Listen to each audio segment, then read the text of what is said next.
मी मागणी नाही केली, गैरसमज जायला नको. मी त्यांना सांगितलं की उपसमितीचे जेवढे मंत्री आहेत आणि जे अधिकारी आहेत ना, आम्हाला समोर कळू द्या हे म्हणलेलो आहे.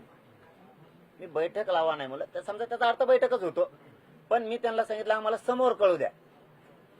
अधिकाऱ्यांना प्रॉब्लेम यायला लागले का सरकारच अडचणीत समाजाला आणायला लागले मराठ्यांना, आणि मराठ्यालाही संदेश जाऊ द्या.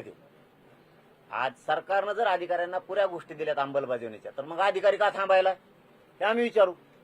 आणि अधिकाऱ्यांना व्हॅलिडिटीला कुणबी प्रमाणपत्र द्यायला, गॅजेटनुसार प्रमाणपत्र द्यायला, नोंदीनुसार प्रमाणपत्र द्यायला, त्याला जर काही अडचण येत असेल तर मी अधिकाऱ्यांसाठी म्हणतो सरकारकडून तुमच्यासाठी व्यवस्थित करून घेतो.